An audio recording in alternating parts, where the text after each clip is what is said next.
Boa tarde a todos, bem-vindos à Feira do Livro de Lisboa. Para nós, a Tinta da China é o nosso evento inaugural e, portanto, é com muita alegria que aqui estamos. Bem sei que é para falar de impostos, que não é assim o tema mais desejado pelas pessoas, mas este livro pede isso e também nos dá uma perspectiva mais interessante do que podemos pensar quando falamos de impostos. É o Dicionário dos Pequenos Impostos, do Sérgio Vasques, que está aqui connosco. E pensámos, como este livro já teve um lançamento antes, em fazer um pequeno debate chamado 45 minutos sobre pequenos impostos, porque é precisamente o tempo que nos dão para esta sessão, portanto vamos aproveitá-lo todo. E eu, além do Sérgio, quem agradeço mais uma vez por ter feito este livro connosco, já falámos disto, mas quando nos chega a ideia de um livro sobre impostos ficámos um pouco assustados, mas basta ver o conteúdo para perceber porque é que apostámos nele. E o Sérgio, fiscalista, professor da Universidade Católica, é a pessoa certa para nos falar disto tudo. Queria agradecer ao Francisco Mendes Silva e à Susana Peralta por terem aceitado o nosso desafio. O Francisco é advogado, é um especialista em matérias tributárias e em política fiscal. A Susana é professora de Economia na nova SBE e é especialista em Economia Pública e Economia Política. E estarão todos muito mais habilitados do que eu a falar sobre isto e, portanto, muito obrigada a todos e passo já a palavra ao Sérgio, nosso autor. Muito obrigado. Também queria começar por deixar um rápido agradecimento à Tinta da China por ter embarcado nesta aventura. É incomum, julgo, que temos um debate sobre impostos na Feira do Livro, mas vamos lá ver. Pelo menos temos a certeza de estar em boa companhia. Queria deixar aqui também um agradecimento à Susana e ao Francisco por terem juntado agora aqui na feira para falarmos 45 minutos sobre pequenos impostos do governo. Ou se calhar sobre os grandes, que deviam tornar-se pequenos. Não temos nenhum guião para este debate. Falaremos um pouco de improviso, tocaremos impressões e se calhar a melhor forma de arrancarmos é com algumas pequenas provocações. Susana, qual é que é o imposto dos nossos dias que merecia estar num livro dos pequenos?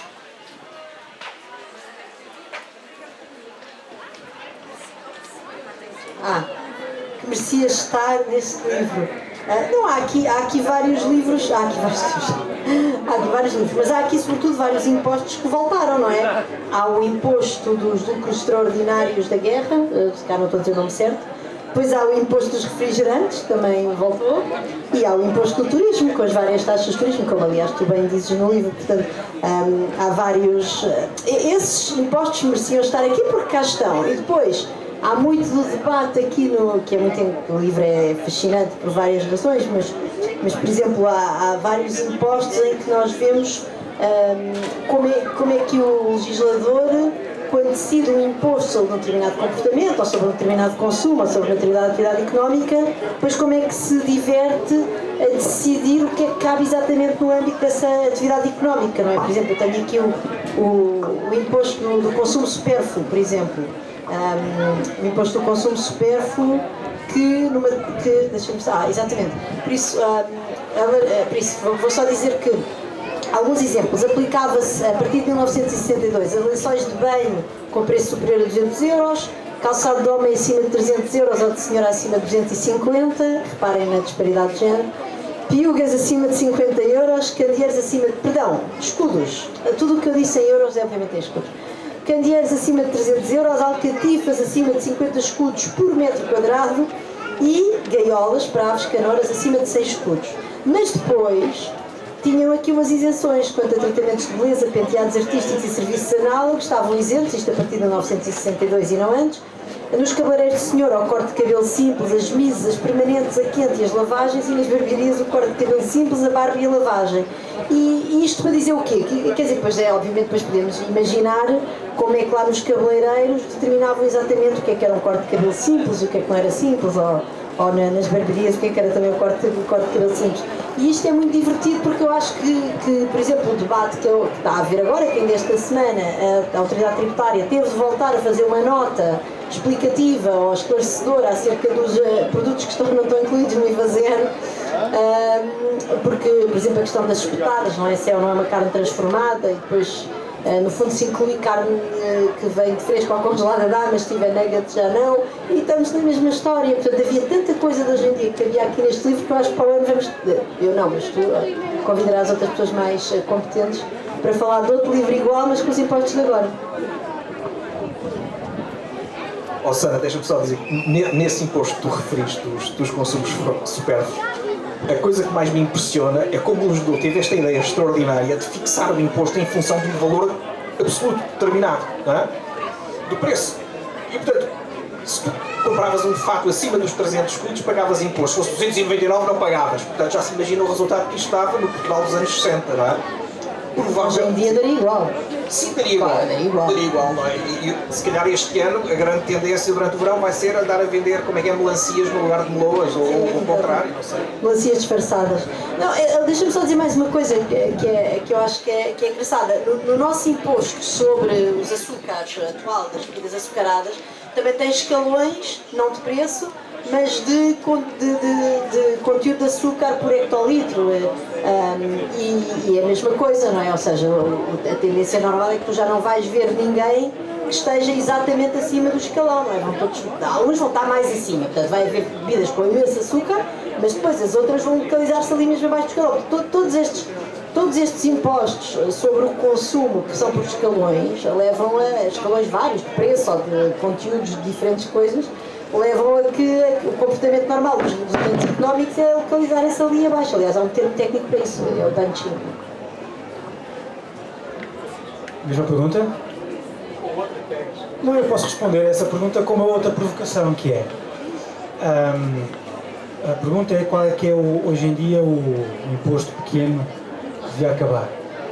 Eu não sei se a quantidade de impostos pequenos que nós temos, que estão a crescer quer em quantidade, quer em impacto, não estão a circundar e a ameaçar os impostos grandes. Daqui a algum tempo nós temos mais impostos pequenos sobre as empresas do que propriamente o IRC. Mas nós sabemos que há uma tendência de redução do IRC, até porque, enfim, não. Achamos que nós sabemos que grande parte das empresas não pagam, não suportam, efetivamente, e nós temos várias taxas, várias contribuições sobre vários setores, aqueles que são verdadeiramente importantes e que dão receita. Sabia que ias falar disso. Que dão receita e, portanto, se calhar um dia, daqui a 50 anos, estamos a dizer esse pequeno imposto, o IRC, mas é curioso, mas já agora deixa-me só dizer isto, foi, enfim, responder à provocação com outra provocação, mas o teu livro, que eu aproveito para agradecer e elogiar profundamente, é um livro que é um pouco enganador. É enganador porque parece aquilo que os ingleses ou os anglo-saxónicos chamam de cabinet of curiosities. Parece uma coisa de curiosidades, um circo de aberrações, mas é como todas as boas caricaturas, um sublinhar de uma verdade intrínseca sobre o nosso sistema, historicamente e atualmente. Porque nós em Portugal temos duas funções típicas da fiscalidade. A fiscalidade propriamente dita, que é a função da fiscalidade, que é arrecadar receitas, e depois há a chamada, que tecnicamente nós fiscalistas chamamos a extrafiscalidade, que são impostos que querem ter uma função social ou uma função económica, regulatória, o que quer que seja. E nós temos cada vez mais a extrafiscalidade a suplantar a fiscalidade, mas de um modo ao mesmo tempo cínico. Porque nós percebemos muitas vezes que é muito mais fácil justificar um imposto por causa da sua justificação económica, política, e vê-se aqui muito nestes impostos. Há impostos patrióticos, há impostos cuja justificação e até o nome, ninguém pode ser contra esses impostos. O imposto de salvação nacional, então, mas quem é contra a salvação nacional? Ninguém pode ser contra. Hoje em dia, o imposto para cobrar os lucros extraordinários da banca e do setor energético. Quem pode ser contra? Há várias razões para se ser contra. Até razões sociais, de impacto social, económico, etc. Mas ninguém pode ser. Então, o que é? Se os lucros são extraordinários, inesperados, seja lá o que isso for, quem é que pode ser contra, não é? E, portanto, eu acho que este livro é muito importante, e não me querendo... Deixa-me já agora citar a propósito disto, 2 ou 3 coisas que o Sérgio diz que eu acho que são bastante importantes. É esta coisa da fiscalidade simbólica, que é algo que o Sérgio diz aqui, mas nós temos muito, cada vez mais, o imposto de mortágua, e parabéns à Mariana pela sua eleição, o tal adicional do IMI que tu referes aqui. Por exemplo, aqui, uma coisa que o Sérgio diz, a fiscalidade simbólica nunca conheceu melhores dias, não é no período que ele fala aqui, é hoje. Sendo provável, desejável até, que daqui por 50 anos olhemos com a mesma condescendência para o adicional ao IMI lançado sobre os proprietários, para a taxa Robin dos bosques que se impôs às petrolíferas ou para a penalização das touradas por meio do IVA, feita em nome da civilização. E, portanto, eu acho que nós temos...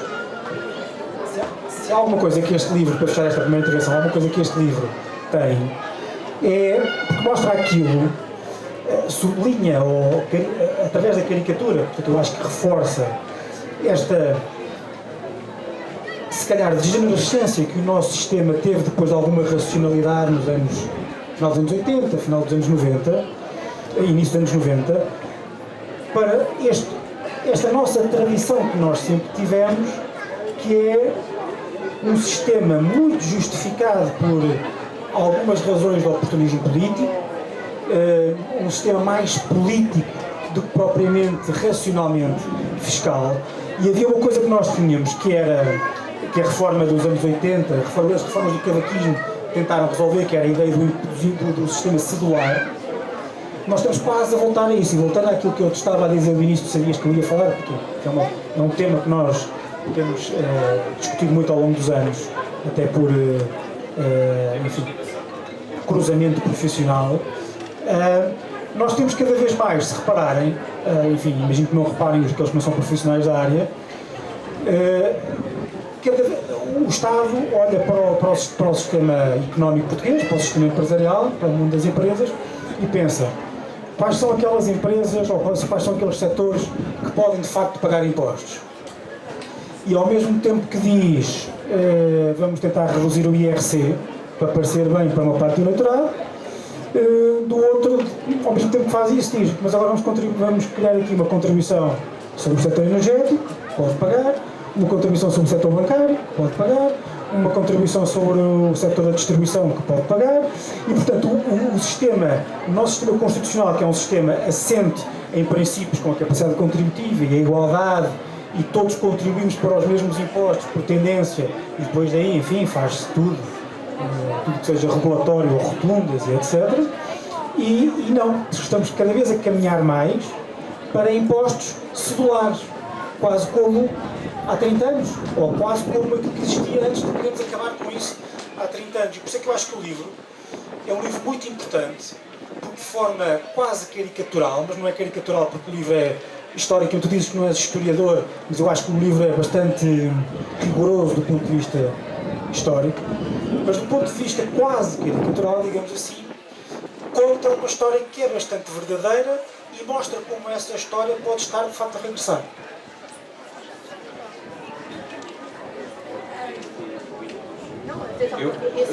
Enquanto isto, o Francisco tocou em muita coisa importante, deixa-me só dizer isto. Sim, a corrupção do modelo, não é? Nós de facto tivemos vários momentos históricos em que conseguimos ordenar o sistema, limpar, fazer uma fiscalidade com cabeça, tronco e membros, mas depois sempre construímos um modelo, segue-se a corrupção, a degeneração do modelo nas décadas seguintes. Isso é, em certa medida, natural, não é? Mas o problema que nós vivemos hoje em dia é de saber como é que nós devemos ordenar as nossas instituições e o que é que precisamos de alterar para conseguir chegar a esse resultado. Até há pouco nós sentimos que tínhamos, de certo modo, uma pressão externa, da própria União Europeia, que nos empurrava com soluções algo mais racionais, que nos prevenia o disparate. O caso do IVA é o mais evidente, não é? Mas hoje em dia o que eu vejo é que mesmo ao nível da União Europeia caminhamos para um sistema que não tem propriamente grande coerência interna. Não é? A própria União Europeia, na busca de receitas próprias, tem criado pequenas figuras sem grande nexo, não é? Que supõem em muitos casos à fiscalidade nacional. Portanto, nós ficamos aqui meio perdidos no meio de tudo isto. De facto, lá atrás houve momentos de alguma clarividência, e infelizmente a maior parte desses momentos não ocorreram em democracia. E é isso que deixa uma certa marca de boca quando se olha 100 anos para trás.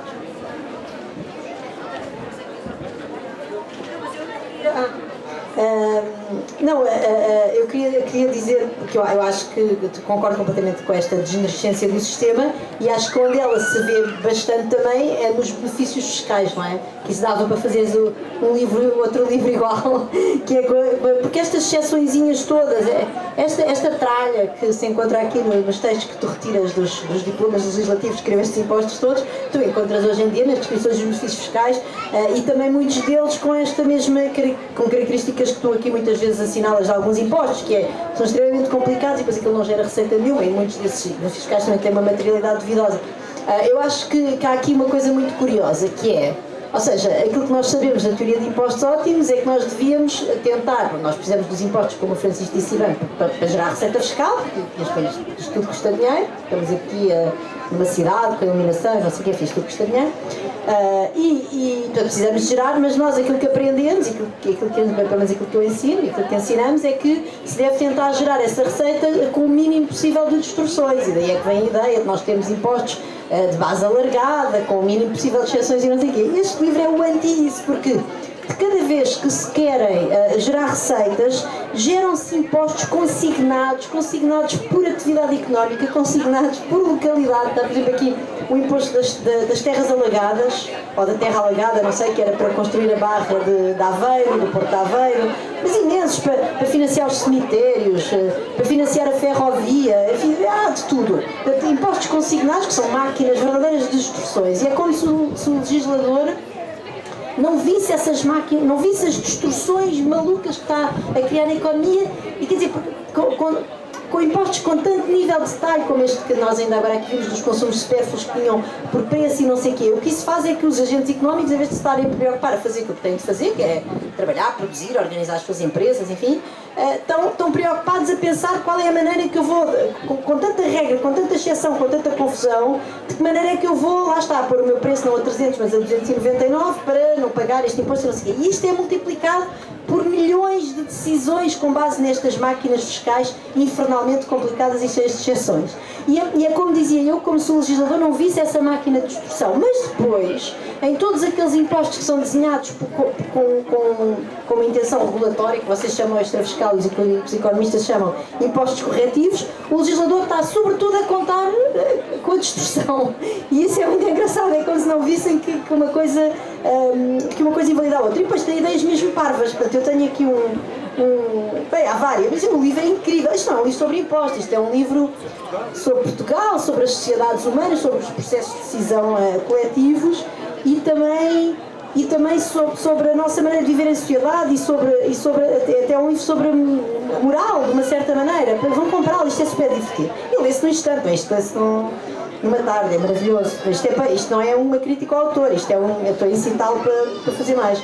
E então, por exemplo, uma coisa muito engraçada é esta ideia extraordinária de que quando há impostos extraordinários, quando há lucros extraordinários, vamos cobrar impostos para fazer reverter os lucros para o Estado. Foi o que aconteceu com o imposto sobre o consumo de café, que foi lançado em 1986, e a ideia mesmo era, com vista a recuperar estas margens especulativas e a fazer reverter estes lucros ilegítimos para o Estado, fixou-se em 1979 uma taxa adicional de importação, pronto, enfim, depois tem aqui os detalhes, que é sempre... Isto é completamente irracional, quer dizer, o mais provável quando se lança uma taxa não é que isto venha trazer lucro, também vem trazer receita ao Estado, mas sobretudo vai adorar o consumidor, sobretudo, enfim, em bens com procura que sejam mais ou menos elásticos, mas quer dizer, mas é extraordinário. Depois tem aqui outra muito engraçada, que é o imposto sobre a caminhonagem, que foi lançado em 1930, entre outras coisas, para proteger o setor ferroviário decadente, e esse, desculpem lá, eu não queria estar-vos a chatear com... Onde é que ele estava? O imposto sobre a caminhonagem? Perdi a página. Este também é extraordinário, é muito divertido, porque, página 31, o imposto sobre a caminhonagem tem quer dizer, o desenho do imposto é uma matriz tão complicada que de facto depois a pessoa vê como é que isto era impossível de aplicar na prática. Portanto, por cada 5 km à fração pagavas 10 escudos por cada passageiro com mais de 5 anos e bagagem até 20 kg, ou um cêntimo, acho eu, por 20 kg, ou fração de bagagens ou mercadorias. E portanto, quer dizer, imaginem isto, não é? E isto tinha que ser tudo entregue por papel, em papel, portanto, com o detalhe das idades e do peso das bagagens e não sei o quê, portanto, estou mesmo a ver isto, obviamente não servia para nada. Mas, ao mesmo tempo que havia este imposto sobre a caminhonagem para proteger então o setor ferroviário em decadência, estava lançado desde 1926 um imposto ferroviário para financiar a ferrovia. E, portanto, a ferrovia estava desta forma onerada por um imposto e onerada com um imposto sobre a concorrência para a proteger. Depois temos aqui outros impostos extraordinários, portanto, temos vários impostos com uma natureza, estão aqui dois juristas mais competentes do que eu para falar sobre isto, mas com uma natureza de regular os comportamentos ilícitos, ou seja, há um imposto para punir portanto, para as pessoas que participaram na insurreição monárquica, tinham de pagar, e depois também isso era em função da gravidade da sua participação na insurreição, e depois havia o imposto de carceragem, que era também uma coisa extraordinária, portanto, que as pessoas que estavam presas tinham que pagar pela estadia, como se estivessem no hotel. Bom, enfim, depois há também o imposto da saída do país, também uma coisa fora de série. Portanto, era cada pessoa que cruzasse a fronteira tinha que pagar o imposto. Enfim, há vários exemplos. Eu já não sei porque agora já perdi um bocadinho, mas de facto isto é incrível, porque vocês a lerem este livro, vou só ler mais um, desculpem lá, depois vão-me calar, para dar aqui, mas há uma também muito divertida, que é o imposto sobre a pornografia. Então vou deixar para o Francisco. Não, lê isto tudo. Não, vou deixar, o Francisco tem que se divertir. Não, isto é realmente extraordinário. Portanto, eu vou só dizer uma coisa, que é o meu nome preferido, porque todos estes da pornografia, do consumo supérfluo, como o Francisco disse, de salvar o país, a salvação nacional e não sei o quê, mas depois há um extraordinário, que é o imposto extraordinário sobre algumas despesas das empresas. Algumas. Ouça, deixa-me só dizer isto, que é claro que o caricatural impressiona muito, não é? Mas no meio do disparate, há quem se lembra de ideias que depois dão frutos, que ficam, não é? Os produtos petrolíferos são um exemplo. Que é o imposto à vacina nacional? Isso, correto. E este que a senhora estava a referir, o imposto sobre os lucros extraordinários de guerra, que foi criado em 42, na altura, por força da reforma que o Salazar tinha levado a cabo, em 29, nós tributávamos as empresas, e mesmo as grandes empresas, com base em indicadores que não se prendiam com o real. As grandes empresas eram tributadas com base no capital social, já imaginam o que é que isto estava, portanto é uma base extraordinariamente rígida. E em 42 alguém se terá lembrado, vamos criar um imposto sobre os lucros extraordinários, mas se são extraordinários, temos que olhar à contabilidade, temos que ver exatamente qual é que foi o lucro que estas empresas tiveram durante este período de curto tempo. E então criou-se o imposto, foi orçamentado por 15 mil contos na altura, chega-se ao final do ano aquilo tinha rendido 180 mil contos. E portanto, aqui foi um momento eureka do regime em que, olha, tributar as empresas pelo lucro real, afinal, é capaz de dar dinheiro. E lá ficou a sementinha, e a partir daí, quando o Teixeira Ribeiro é chamado a fazer a sua reforma fiscal, a partir de 51, ele percebe que, de facto, é naquele sentido que tem que caminhar. Portanto, isto para dizer que esta fiscalidade tentada, não é, do disparate, do dever-se cola, da ideia tirada da cartola, às vezes dá resultados tão bons que transformam radicalmente o sistema. Portanto, no meio do disparate há algo válido, por vezes. Francisco, queres falar da pornografia? Já chego. Não, queria só começar por dizer o seguinte, pegando uma coisa que tu disseste. É de facto um problema, não é uma questão, não é um problema, não me entenda mal. É uma questão, o facto de a racionalidade do sistema tributário só ser conseguida temporariamente e em momentos não democráticos. Aliás, nós vemos isso hoje em dia. Porquê é que é assim? Porque a descentralização típica das democracias faz com que também os poderes tributários sejam descentralizados. E eu acho isso bem. Isso acarreta alguma irracionalidade. Nós hoje temos, por exemplo, há uma comissão dos agentes de execução e os agentes de insolvência, enfim, faltam agora o nome. Há uma comissão que cobra uma taxa. taxa de acompanhamento e fiscalização dos administradores judiciais, a coisa dessa. E, portanto, enfim, era uma coisa em que tipicamente o Governo, através do Ministério da Justiça, só que, enfim, faz mais uma taxa porque parece que nós já não fazemos isso antes, o Estado já não fazia isso antes.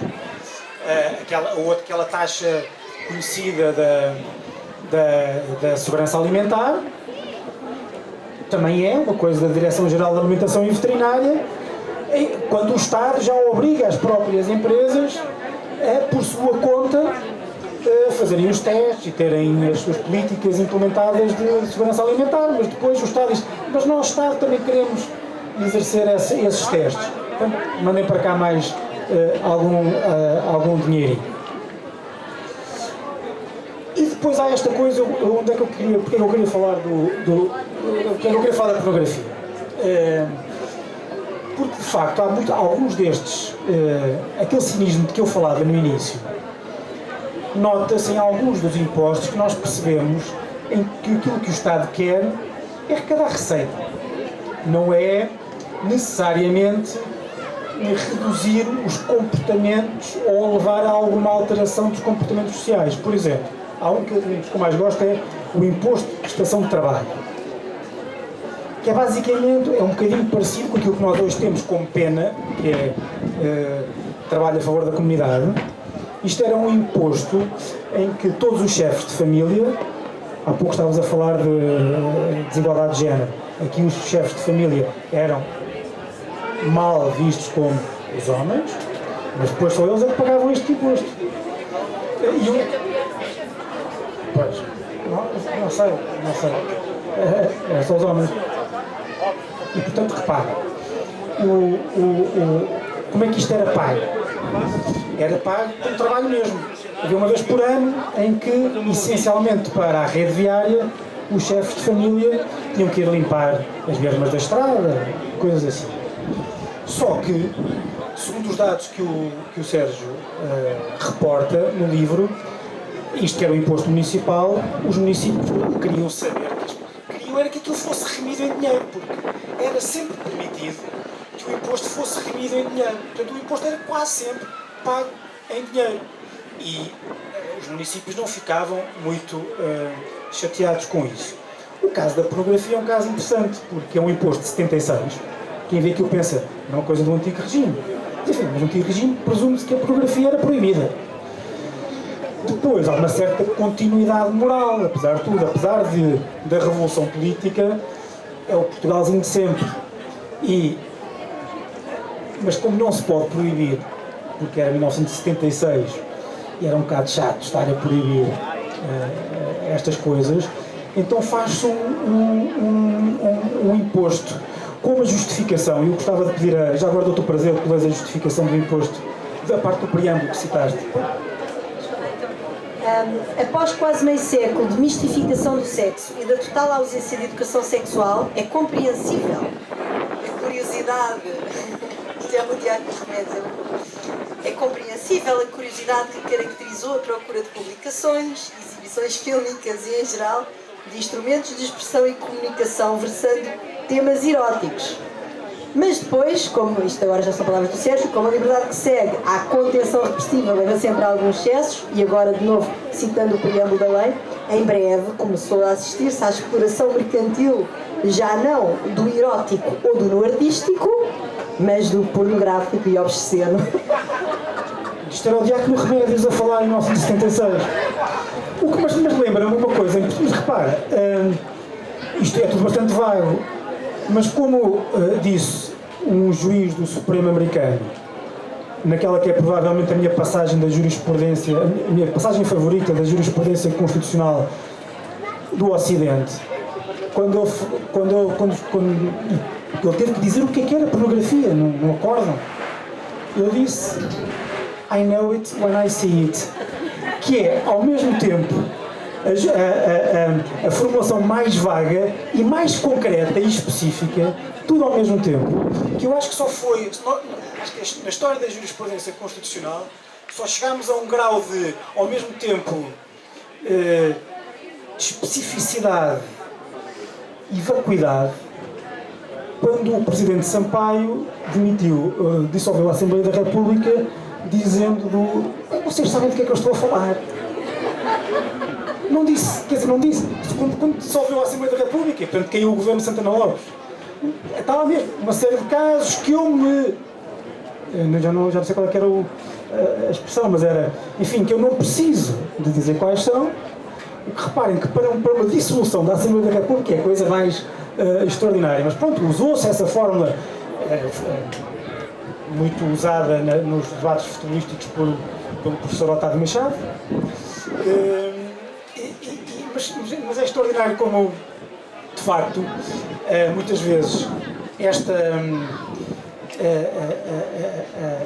decisões políticas nos impostos nos levam a um certo, estão baseadas num certo cinismo que não acho criticável. Muitas vezes principalmente aquelas que são assentes em razões extrafiscais.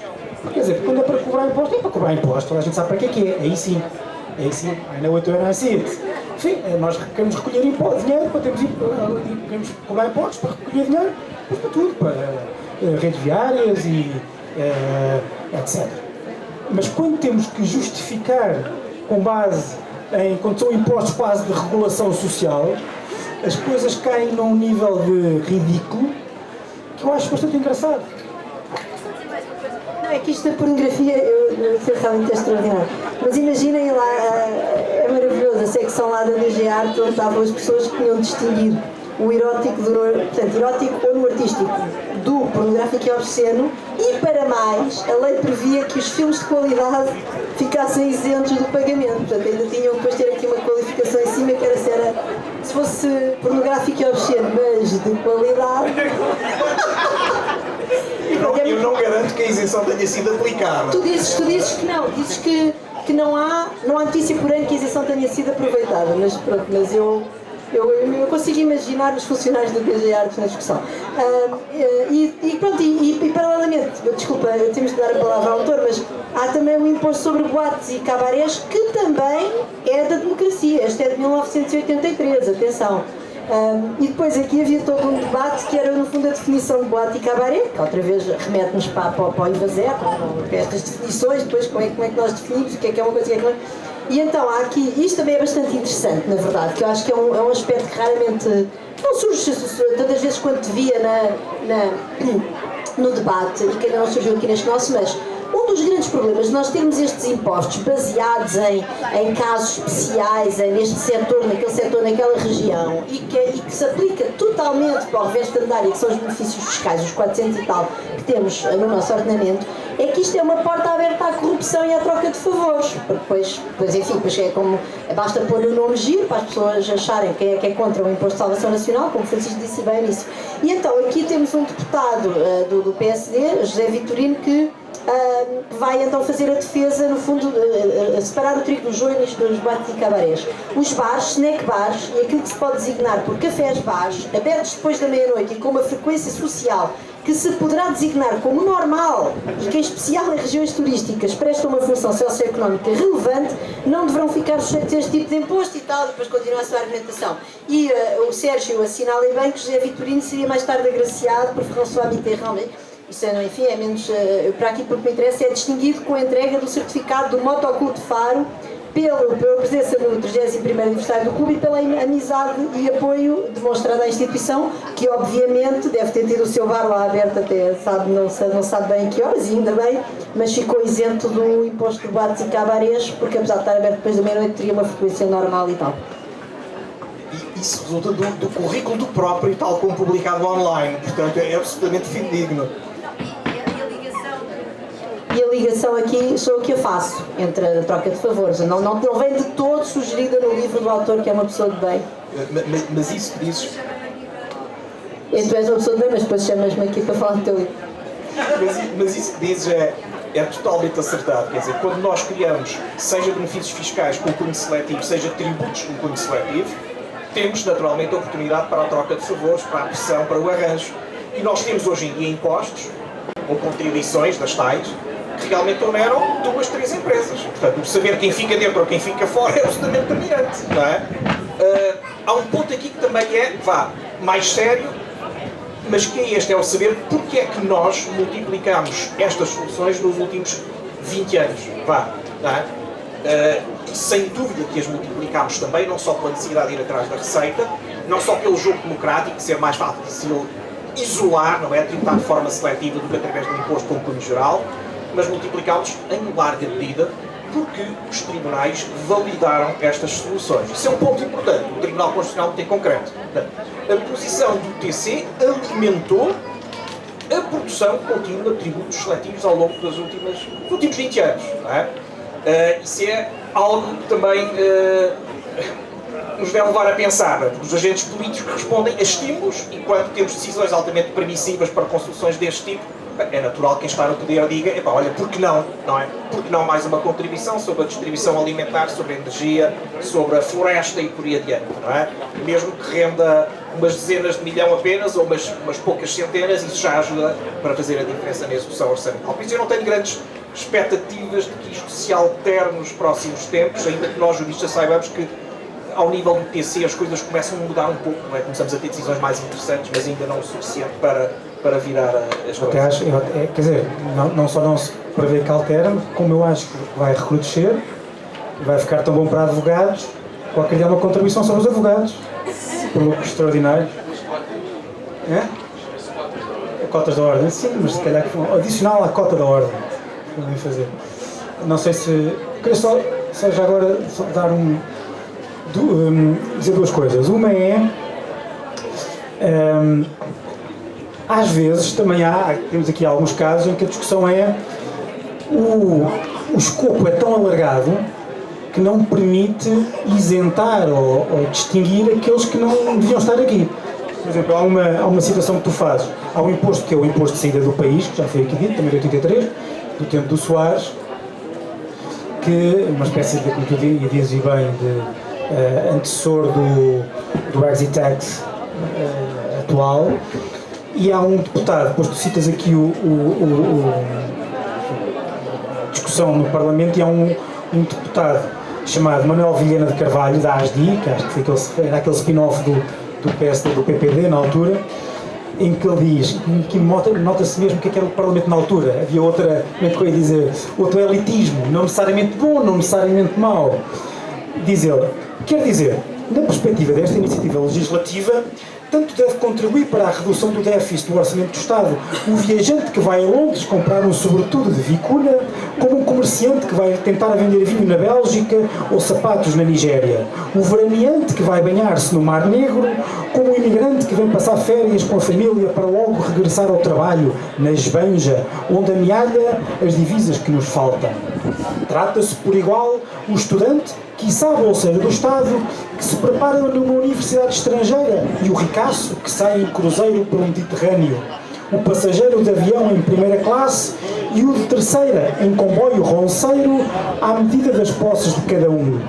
E ouve-se uma voz do PS. Já não há terceira classe. O aristocrata do PSD não sabia isso.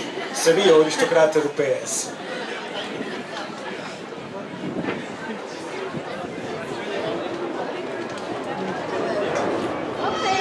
Sim, ok, já tenho micro.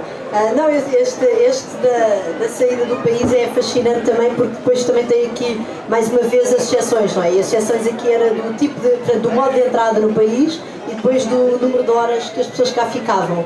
E em função disso, então, já podiam estar isentos. E isso é verdadeiramente extraordinário. Eu acho que também é interessante pensar que muitos destes impostos, há muitos deles que datam do início do século XX, e já agora, outra coisa extremamente interessante que o Sérgio também trata aqui bastante bem, são os impostos lançados nas colónias, não é? E como é que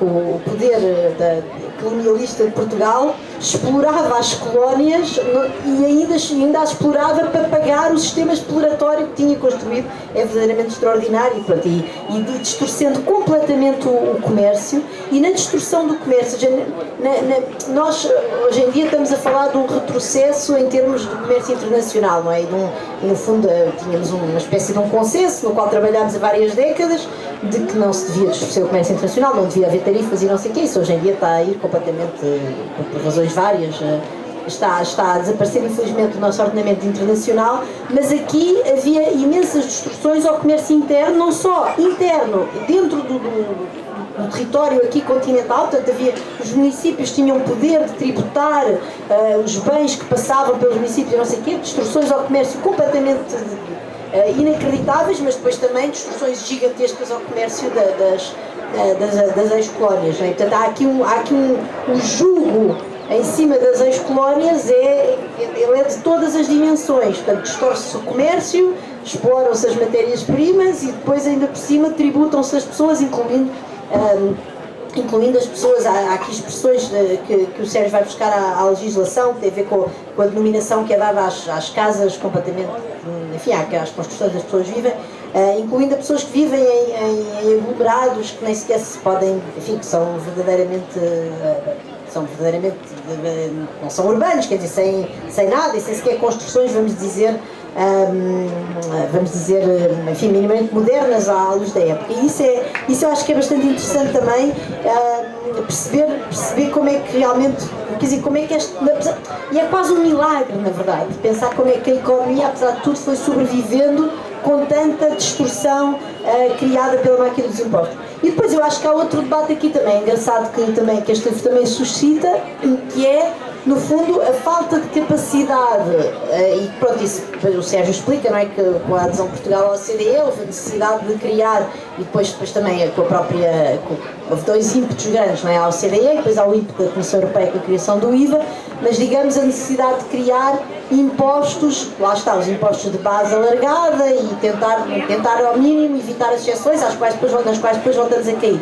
E há de facto esta incapacidade, ou o Estado acha sempre que tem uma certa incapacidade de gerar um sistema de informação capaz de conseguir gerar receita através destes impostos mais racionais, não é? Quer dizer, pronto, nós precisamos de impostos, vamos lá desenhar isto de maneira mais neutra, os impostos deviam ser o mais neutro possíveis. E nós estamos outra vez nesse momento, não é? Porque, enfim, nós estamos outra vez, por exemplo, há várias pessoas, incluindo eu, que acho que devíamos ter provavelmente impostos sobre a riqueza. Sei que aqui o Francisco dificilmente está de acordo comigo, mas é outra vez a mesma história, mas como é que vamos gerar um sistema informativo, de informação capaz de gerar esse tipo de receita? Mas depois achamos que somos capazes de gerar um sistema de informação capaz de controlar o preço do melão em todas as lojas do país. E, portanto, quer dizer, os impostos são verdadeiramente, e isto também é interessante neste livro, os impostos são verdadeiramente um desígnio de civilização e espalham muito das nossas ideias sobre a nossa vida coletiva e não sei o quê. E, portanto, obviamente, nós temos de construir uma máquina que consiga gerar essa informação tentando gerar o mínimo de distorções possíveis. E eu não tenho nada a certeza que, por exemplo, a falta de vontade, explicada por várias razões de economia política, de conseguir tributar mais seriamente o dinheiro das pessoas mais ricas, que são aquelas que conseguem pôr dinheiro nos offshores e não sei o quê. Há maneiras de ir atrás dessa informação e de conseguir melhorar nessa frente para não andarmos aí sacar dinheiro a coisas verdadeiramente inacreditáveis, onde aí parece que não temos medo de ir à procura da informação e do detalhe necessário para aplicar as taxas e taxinhas. Susana, deixa-me só dizer, há coisas que dependem de nós, outras não dependem, evidentemente, em qualquer época histórica. Naquilo que depende de nós, a fiscalidade local, isto é, o poder local, os municípios, foram constantemente uma tremenda fonte de complicação e de atraso do país. Vamos ser francos. E isto deve ser uma prevenção para aquilo que nós pretendemos hoje, se é que podemos fazer em termos de descentralização. Quanto às colónias, tema muito interessante. Eu não tenho uma visão tão negra, no entanto, quanto tu compreendes. Isto é, eu acho que nós, quando olhamos à fiscalidade colonial, tendemos a focar-nos muito naquilo que foi a dimensão exploratória da tributação colonial, mas também houve elementos, curiosamente, de modernidade. Isto é, nós utilizámos as colónias como um laboratório para testar soluções engraçadas e interessantes que depois trouxemos para a metrópole. Isto é uma história que está por ser feita, não é? Entre uma coisa e outra, no entanto, o tempo vai passando. Estamos a chegar ao fim dos nossos 45 minutos de conversa sobre impostos e eu vou pedir ao Francisco que remate, não falando sobre pornografia. Passar agora, quem está a passar agora é o Francisco. É impostos. Não, eu só pedi a palavra, não queria necessariamente falar, mas só para tirar aqui uma ideia que pode ter ficado na cabeça das pessoas de modo errado. Eu não sou contra o imposto sobre a riqueza. Essa é uma história, uma discussão antiga que nós temos em vários fóruns, inclusivamente na vida real, chamada Twitter. Mas o que eu acho é precisamente por causa daquilo que tu disseste, que é a incapacidade que nós temos em apurar uma base de tributação sobre o que é isso da riqueza. Qualquer tentativa ia fazer com que os que têm mais não pagassem impostos. Portanto, claro, o imposto sobre a riqueza, um imposto sobre a riqueza, é o santo grau de qualquer fiscalista. Haver um só imposto que capte a riqueza daquela pessoa. Como nós não conseguimos, temos impostos, sim, sempre sedulares. É sobre manifestações da riqueza, é a despesa, é o património, é as casas, é não sei o quê. E por isso, se houver só um imposto, mesmo aquele que tu defendes que regresse, que é o imposto sucessório, é um imposto profundamente injusto, pode ser profundamente injusto. Porque os verdadeiramente ricos têm património lá fora, ninguém o consegue apanhar. Se disseres, há uma forma de o apanhar, sou o primeiro a assinar um manifesto, uma carta aberta, seja o que for. Desde que depois se reduzam outros que são injustos. Agora, porque repara, o sistema tal como está é que é de facto bastante injusto. E mesmo agora, até parei há pouco, fui um bocado. Disse aquela piada dos advogados. Não é nada bom para os advogados. Um sistema assim. Não é. Eu preferia ser advogado numa Holanda, onde o sistema é mais simples e onde estou a trabalhar para os investidores. Aliás, é muito mais fácil cobrar honorários a quem está a investir do que a quem tem o fisco à perna e já teve que dar garantias ou pagar à cabeça ou pode ir à falência por todos os impostos. Para além de que o trabalho é muito mais rotineiro e mais simples, quem me dera a mim ser advogado num país assim. Não tinha chegado aos 40 anos com os cabelos brancos, provavelmente, e o Mosquina tem.